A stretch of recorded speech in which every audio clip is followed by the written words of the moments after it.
자, 잘 쉬었습니까? 좀 별로, 그죠? 역광 때문에 여러분들 내 얼굴이 좀 안 보일 겁니다. 저희 위치를 바꿨거든요. 뭐, 많이 봤으니까 조금 안 봐도 되겠죠? 그래도 잘 보입니까?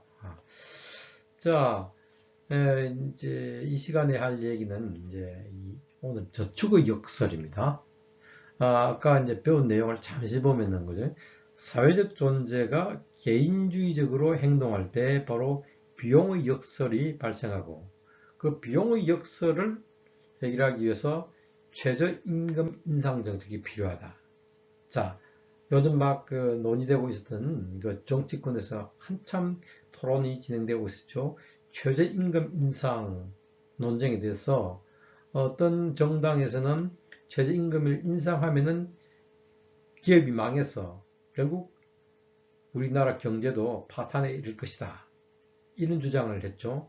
이 주장을 할 때는 임금을 뭐로 봤습니까? 그냥 비용으로 본 거예요. 그렇죠. 그런데 또 어떤 지금 현재 문재인 정부죠. 그죠? 진보 정부 입장에서는 최저임금을 인상하면은 노동자들이 소득이 증가해서 소비가 증가하고 소비가 증가하니까 결국 바로 무슨 수요가 있습니까? 소비 수요가 증가하면서 승수 효과가 발생하고 또 이어서 규모의 경제가 발생하고 규모의 경제 덕분에 다시 투자 수요가 증가해서 결국 가속도 효과가 발생해서 국민소득은 증가한다고 얘기하는 거죠. 그래서 최저임금을 인상하는 것이 맞다고 본 거예요. 자, 이해하겠습니까? 서로 왜 다른지. 왜 달랐습니까? 신고전주의 경제학, 즉 이른바 요즘 보수 정당이죠. 임금을 뭐로 받기 때문에요? 비용으로 받기 때문이고 이쪽 정당에서는 진보 정당에서는 임금을 뭐로 받습니까? 소득으로 받기 때문에 소득. 알겠습니까? 자, 이렇게 차이가 나는 거예요. 자, 여러분들이 이제 이게 뭐가 맞는지, 그죠? 임금을 비용으로 봐야 될 것인지 아니면 소득으로 봐야 될 것인지 이걸 여러분들이 이제 합리적으로 판단할 필요가 있겠죠. 이제 우리 경제 정책을 진단하는 방식에 대해서 배웠습니다. 자, 지금 이제 배울 거는 이제 저축의 역설 111페이지가 되겠죠. 111페이지. 자, 요 부분입니다. 그죠? 요 부분이 이제 됩니다. 그 다음에 여기서는 이제 이 저축의 비용의 역설처럼 여기서는 저축의 역설이 이제 발생하는데 이 저축의 역설을 해결하기 위해서 소득 분배 정책이 필요하다는 그런 결론으로 이어집니다. 봅시다. 자, 111페이지 봤죠? 여기서 넘어갑니다. 책은 준비됐습니까? 꼭 오픈북 시험 때문에도 준비가 돼야 되고 지금 책을 봐야 이 내용을 제대로 이해할 수 있습니다. 자, 이미 이제 다시 한번 더 복습하는 거죠. 우리가 지금 어떤 인문학적 질문에 처해 있는가, 즉 존재 양식에 대한 그 대답이 서로 경제학파마다 다르다고 했죠. 지금 앞에서 얘기했습니다만은 신고전주의 경제학은 개인적 존재, 비주류 경제학은 사회적 존재. 그렇죠? 개인적 사회적 존재가 결국 우리 입장은 뭐냐면 인간은 원래 사회적 존재지 않습니까? 앞에서 우리가 검토했죠. 사회적 존재인데 우리 모두는 전부 개인주의적으로 행동하기 때문에 문제가 발생하는데 그 하나가 첫 번째 바로 비용의 역설이 발생했죠. 자, 이 문제는 최저임금 인상을 통해서 해결하고 그 다음에 이제 오늘 볼 것은 뭐냐면 이번 시간에 볼 것은 이제 또 개인주의적으로 행동했을 때 바로 뭐가 발생합니까? 어? 저축의 역설이 발생한다는 겁니다. 자, 앞에서 한 얘기를 지금 한 번 더 복습합니다. 자, 다시 말씀드려서 개인과 개인은 서로 분리되지 않고 차단될 수 없는 서로 연결되어 있다는 이 과학적 사실로부터 출발해야 되겠죠. 그러니까 결국 비주류 경제학의 관점이 더 맞는 거예요. 자, 그렇게 돼야 경제가 제대로 움직일 수 있습니다. 자, 이제 본론으로 들어가 볼까요? 다시 한번 복습합시다. 앞 시간에서는 사회적 존재라는 인간, 이게 원래 맞는 얘기죠. 이 사회적 존재가 개인주의적으로 행동할 때 바로 비용의 역설이 발생했다는 거죠. 이제는 또다시 사회적 존재가 개인주의적으로 행동할 때 바로 이 두 번째 나온 저축의 역설이 발생한다는 겁니다. 자, 역설이 발생하면서 결국 S가 35보다 작은 상태가 되어버리죠. 즉 개인주의적으로 행동하니까 더 나쁜 상태가 되었다는 그 얘기죠. 자, 그러면 이제 이러한 저축의 역설이 발생하면은 어떻게 해결해야 될 것이냐. 앞 시간에서는 비용의 역설이 발생하기 때문에 최저임금을 인상함으로써 이 역설을 해결할 수 있다고 봤죠. 여기서는 저축의 역설이 발생하기 때문에 소득 분배를 더 강화해야 된다. 즉 가난한 사람에게 더 많은 것들을 분배를 해줘야 바로 이 저축의 역설이 해결될 수 있다는 겁니다. 얘기가 그런 방식으로 진행됩니다. 앞 시간과 동일한 논리 체계죠. 그러나 바뀐 건 뭡니까? 비용의 역설 대신에 저축의 역설이 들어오고, 그 다음에 최저임금 인상 정책 대신에 소득 분배 정책이 들어온다는 그것만 달라졌죠. 이렇게 강의를 들으면 굉장히 쉽게 이해를 하게 됩니다. 그 공부하는 방법입니다. 금방 그 얘기 필기를 해놓으면 훨씬 더 시험치기가 좋아지겠죠. 다시 한번 말씀드릴까요? 앞 시간은 뭡니까? 비용의 역설이 발생하고 여기에 대한 대응 방식으로서 최저임금 인상.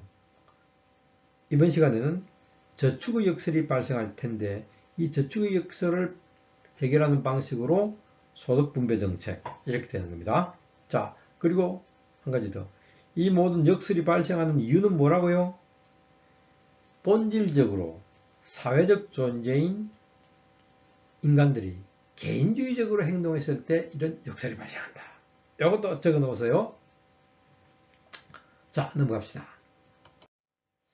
자, 그럼 이제 우리의 얘기는 저축이죠. 그럼 저축의 실체에 대해서 한번 알아봅시다. 저축. 돈을 모아놓는다. 통장에 여러분들이 쓰지 않고 막 이렇게 모아놓는 것을 우리는 저축 세이빙이라고 하죠. 저축이라고 합니다. 그러면 이 저축을, 즉 모여있는 돈 있죠.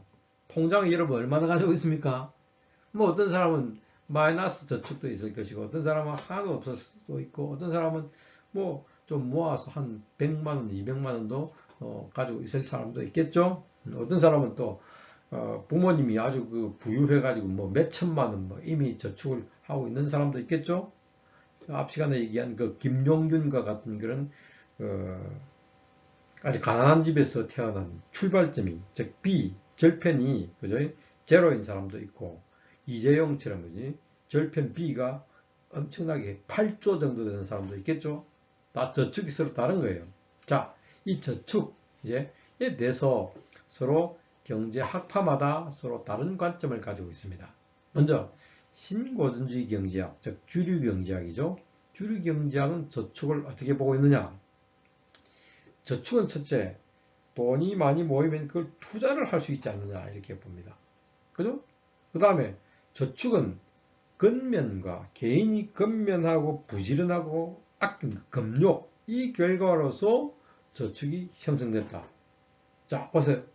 자, 첫째, 저축하면 투자가 증가되니까 투자가 많이 이루어지면 경제가 활성화되겠죠. 그래서 좋고, 두 번째, 근면하고 아낀 결과죠. 인내한 결과니까 역시 정의롭죠. 그래서 저축은 좋은 것이다 하는 결론을 내립니다.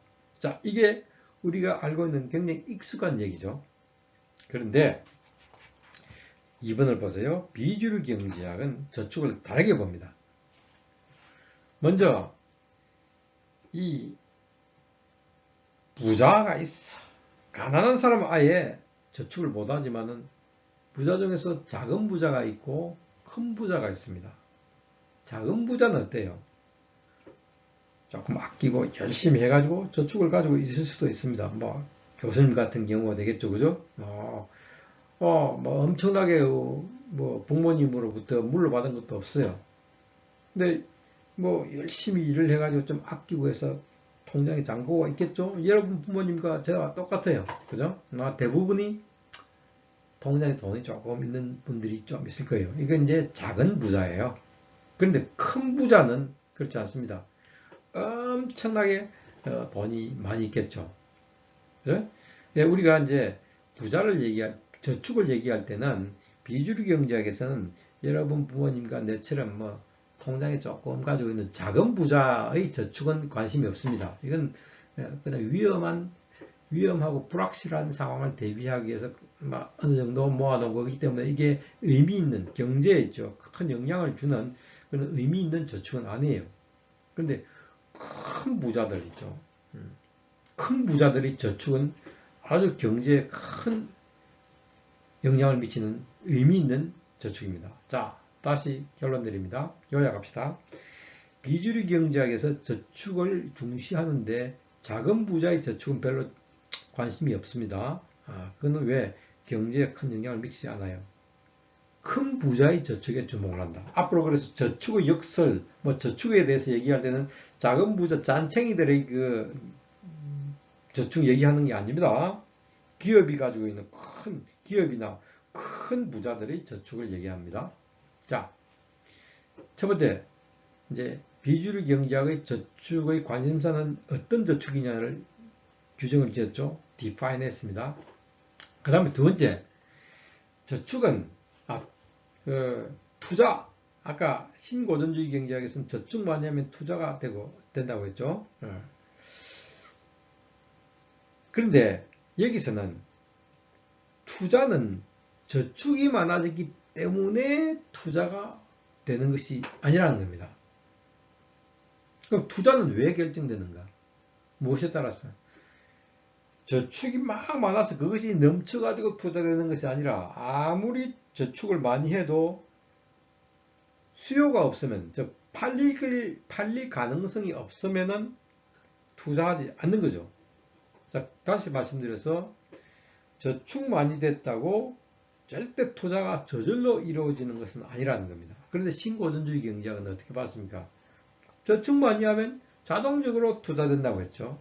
알겠습니까? 근데 여기서는 저축이 아무리 많아도 자동적으로 투자되지 않고 돈벌이가 될 가능성이 있으면, 즉 수요 조건이 좋으면 투자가 되는 것이다. 즉 저축과 투자 사이에서는 자동적인 메커니즘이 존재하지 않는다고 보고 있습니다.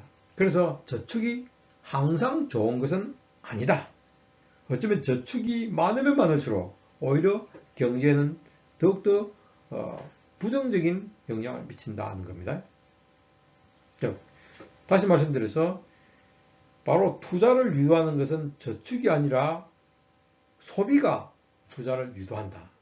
그래서 저축이 항상 선이 아니라는 걸 얘기하는 겁니다. 신고전주의 경제학과 다르죠? 다시 말씀드려서 신고전주의 경제학은 어떻게 봤습니까? 근면의 결과고 금욕의 결과이기 때문에, 그 다음에 저축은 항상 투자되기 때문에 좋은 것이라고 했는데, 이쪽에서는 어떻게 봅니까? 비주류 경제학에서는 항상 저축이 항상 투자되는 것은 아니라, 그렇기 때문에 오히려 저축만 계속 하게 되면 이게 문제가 있을 수 있다는 관점이죠. 그렇죠? 우리도 한번 생각해 보십시오. 교수님이 만약에 돈을 엄청나게 많이 가지고 있으면서 저축 엄청나게 했습니다. 어떻게 됩니까? 저축만 하고 있으면 돈은 돌아야 되거든요. 안 돌고 딱 멈춰 있는 거예요. 써줘야 되는데, 써주는 방법은 소비를 하든지 아니면 투자를 하든지 둘 중에 하나인데, 자, 내가 소비할 수 있는 것은 양은 딱 정해져 있습니다. 돈 많다고 밥을 10그릇씩 먹는 게 아니거든요. 그렇죠? 결국 투자를 통해서 돈이 돌아가야 되는데, 내가 장사가 안 될 것 같은데 투자하겠습니까? 그렇죠? 이거는 개인주의적으로 행동할 때는 투자를 안 하는 거예요. 아무리 돈이 많아도. 자, 이제 이해됐죠? 그래서 비주류 경제학이 보는 저축의 관점이 틀린 게 아니라 오히려 훨씬 더 정확합니다. 자, 이제 이 저축에 대해서 각 학파의 관점을 우리가 받고 어떤 것이 더 현실적인지에 대해서 한 번 더 검토를 하게 됐죠. 먼저 이제 저축의 역설로 들어가 볼까요? 경제가 아주 안 좋을 경우 이때에 임금을 낮추면은 어떻게 됩니까? 신고전주의 경제학의 정책이죠. 자, 장사가 안 된다. 그러니까 임금을 더 낮춰라는 거예요. 그러니까 기업의 저축은 증가하겠죠. 임금을 적게 주니까. 자, 저축 증가했습니다. 즉 사내 유보금이 많아졌죠. 그러면 어떻게 됩니까?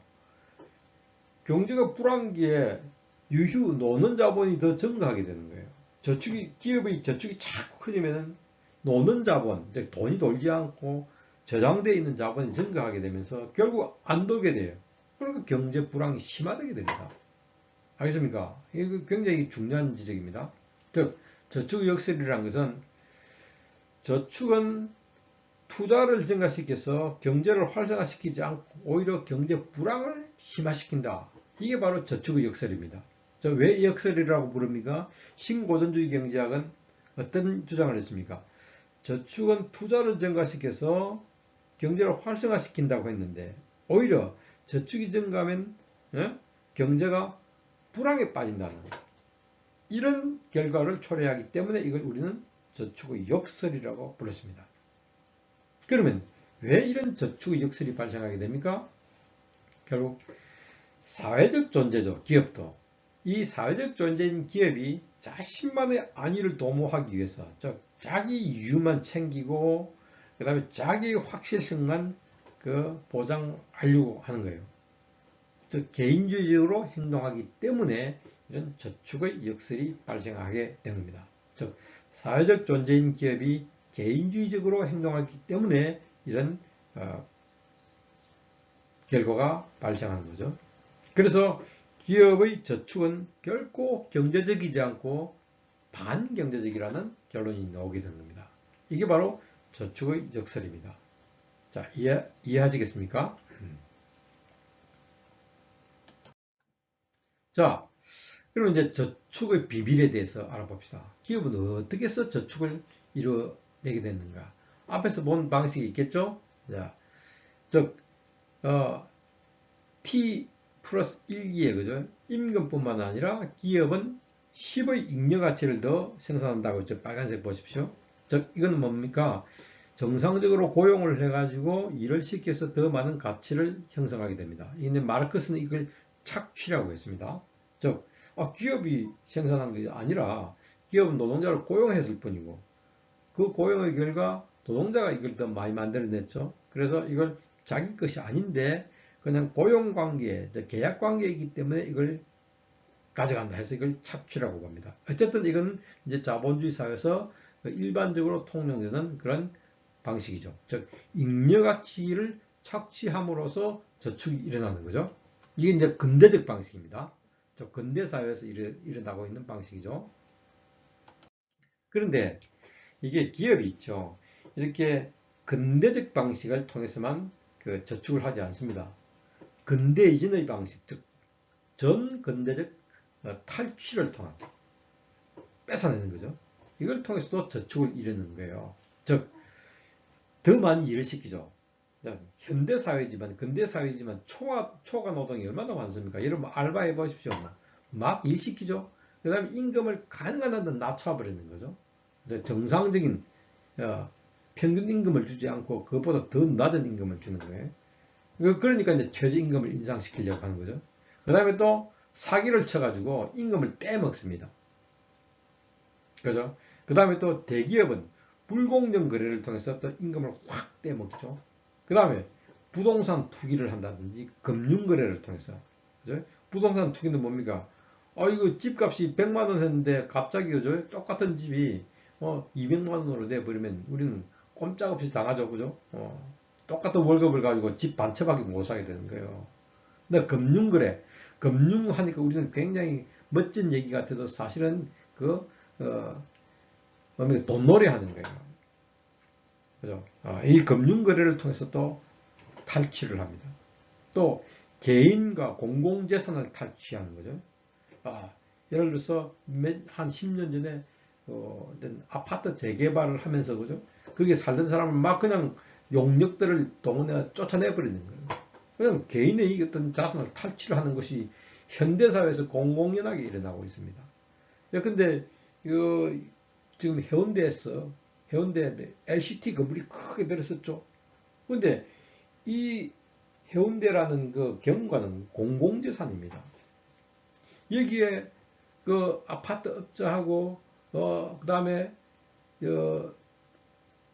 시공무원하고 이렇게 서로 짬짬을 해가지고 이걸 공공재산을 사유재산으로 만들어 버린 거죠. 이걸 통해서 또 탈출을 해가는 겁니다. 결국 기업의 저축은 건면과 전략의 결과라기보다도 바로 앞에서 노동자가 생산한 잉여가치를 착취하는 것, 그 다음에 여러 가지 전근대적 방식을 통해서 탈취한 결과일 가능성이 훨씬 더 큽니다. 여러분 생각해 보십시오. 내 혼자서 있죠. 열심히 일해가지고 하고, 열심히 일하고, 또 아껴서 삼성 이재용이 가지고 있는 그 돈을 갖다가 만들어낼 수가 없습니다. 그건 절대 불가능한 거예요. 현대 그룹의 정주영 회장 있죠. 이 사람이 뭐 쌀 장사를 해서 자수성가해서 이런 거대한 자산을 축적했다. 그건 거짓말입니다. 그렇게 될 수가 없는 거예요. 아무리 생각해 보십시오. 개인은 혼자서 그것을 아무리 열심히 해도 그 다음에 아무리 아껴도 그건 불가능한 거예요. 전부 뭡니까? 노동을 통해서 사람을 고용해서 그 노동자가 생산한 잉여가치, 그 다음에 정치와 유착하고 정치 폭력을 빌어오고 이렇게 해가지고 부동산 거래를 통해서 금융 거래를 통해서 그죠? 정경 유착을 통해서 이렇게 형성된 그런 자산이에요. 이거는 이제 경제사를 통해서 역사를 통해서 막 거의 다 입증이 되어 있는 사실입니다. 그죠? 자, 우린 지금 뭘 봤습니까? 기업의 저축이 가지고 있는 내부적 성격을 우리가 본 거예요. 자, 보십시오. 이제 한 사례죠. 재벌 임금 적발된 거. 2015년에서 19년 사이에 재벌 임금들이 적발이 어떻게 했습니까? 100만, 1000만, 1억, 10억, 100천, 5,990억, 그죠? 5,990억입니다. 적발됐습니다.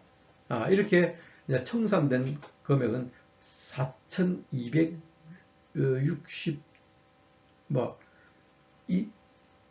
억이죠. 알겠습니까? 이렇게 많은 돈이 체불이 됐죠. 이런 돈을 이제 떼먹고 하면서 기업들이 이제 저축을 한 거죠. 자, 결국, 이제 큰 부자의 저축이죠. 큰 부자의 저축이 문제가 된다고 했죠. 바로 큰 부자가 저축을 너무 많이 하기 때문에 돈이 돌지 않는 거예요. 즉 투자가 되지 않는 상태죠. 이것 때문에 큰 부자의 저축은 결국 비경제적입니다. 그죠? 그 다음에 착취와 탈취의 결과이기 때문에 결코 정의롭지 못합니다. 그러니까 고소득층의 소득이 중산층과 저소득층으로 분배되어야 경제적으로, 즉 경제적이기도 하고 정의롭기도 하겠죠. 이게 바로 어떤 정책입니까? 소득을 분배하는 정책입니다. 이해하시겠습니까? 즉 소득 분배 정책이 필요한 이유는 뭐라고요? 저축의 역설 때문에. 즉 저축이 많아지면 오히려 경제가 활성화되지 않고 저축은 기본적으로 큰 기업의 큰 부자의 저축은 별로 정의롭지 못하기 때문에, 즉 비경제적이고 정의롭지 못하기 때문에 소득 분배 정책이 필요합니다. 다시 말씀드려서 소득을 분배를 좀 더 공정하게 하게 되면 어떤 일이 발생합니까? 경제가 더욱더 활성화된다는 겁니다. 자, 그러면 이제 이런 말들이 있죠. 소비를 많이 해야지. 저축을 줄이고 소비를 많이 해야 된다고 하는 거예요. 그러면 어떤 일이 발생합니까? 우리처럼 그죠? 여러분 부모님이나 저처럼 그렇게 돈이 많이 없는 사람들한테 소비를 하게 되면 어떻게 돼요? 이게 경제 불안께는 더욱더 위험해지겠죠. 그래서 이 소비를 많이 하라고 하면서 결국 빚을 내 가지고 소비를 하라는 거예요. 그게 대표적인 것이 부동산을 투자하라는 거죠. 이건 뭡니까? 소비를 많이 하라는 것은 어떻게 보면 케인스 경제학, 즉 비주류 경제학 같지만 사실은 사이비예요. 그래서 이러한 그 사이비 케인지안 경제학자들의 농간에 속아 넘어서 우리처럼 돈이 가난한 사람들이 막 소비를 해가지고 경제를 갖다 활성화시키려고 하면 안 됩니다. 그 속으면 안 되는 거예요. 그래서 지금은 경제가 불황에서 벗어나기 위해서는 빈자, 가난한 사람들이 소비 대신에 바로 부자의 투자가 필요하다. 알겠습니까? 이걸 정확하게 이해를 해야 속지 않습니다. 자, 지금 보십시오. GDP 대비 가계부채, 즉 빚으로 막 그 소비를 하라는 그 농간에 속아 넘어가면 어떻게 됩니까? 그 가계부채가 엄청나게 늘어나게 되겠죠. 그래서 한국이 세계에서 가계부채가 8번째로 높습니다. 그리고 굉장히 상승폭이 높다는 거죠. 2016년이 되면 그죠? 증가폭이 3위가 됩니다. 엄청나게 우리가 소득이 없으면서 빚을 통해서 소비를 하게 되면서 가계부채가 증가되죠. 왜 이렇게 됩니까? 돈을 더 많이 가지고 있는 기업이 저축한 것을 투자하지 않고 투자함으로써 경제를 활성화시키지 않고 돈 없는 우리 소비자들한테 소비를 통해서 경제를 활성화시키려고 하는 거예요. 그런데 소비를 할 때 우리가 저축이 많으면 소비해도 되는데 저축이 없으니까 빚을 내서 소비를 하게 함으로써 좀 경제를 활성화시키려고 하는 정책 때문에 이런 문제가 발생하는 거죠. 자, 그래서 지금 시중은행에 그 가계대출이 굉장히 늘어나고 있고 그 중에서 주택담보대출 그러니까 빚을 내서 가계대출을 시키죠. 그 중에서도 부동산을 갖다가 소비하게 하는 거죠.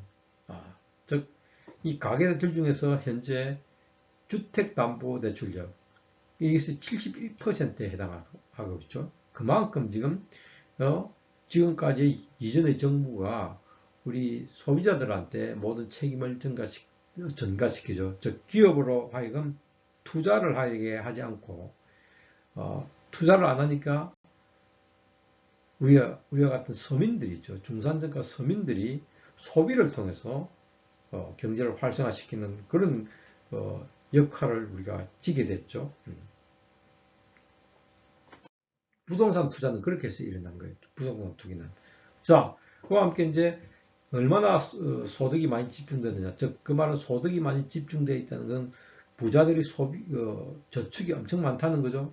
상위 10%, 전체 우리 국민들 100명으로 나왔을 때, 줄을 세웠을 때 10명, 제일 부자 10명한테 무려 우리 전체 소득의 50%, 48.5%가 제 최상 10명한테 집중되어 있다는 겁니다.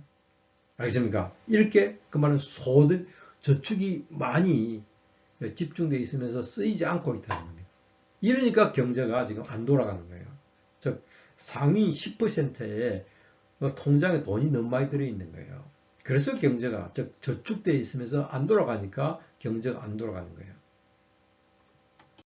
자, 그래서 다시 말씀드려서 큰 부자의 저축, 그죠? 저축의 역설 때문에 비경제적이고 탈취의 결과이기 때문에 정의롭지 못하죠. 그래서 고소득층의 소득이 중산층과 저소득층으로 분배되어야 합니다. 이게 바로 소득분배 정책이죠. 왜 소득분배 정책이 필요한 줄 알겠죠? 자, 그래서 이제 가난한 자들이 뭐 소비를 해가지고 이 문제를 해결하는 방법은 잘못된 것이에요. 그래서 저소득층으로 분배하고 고소득층으로의 투자가 일어나야 바로 경제가 활성화됩니다. 다시 한 번 더 분배 정책과 함께 고소득층의 투자가 필요한 시기가 바로 현재 우리 사회가 직면하고 있는 경제 불황을 해결하는 중요한 방법이 되겠죠. 자, 여기까지 할까요?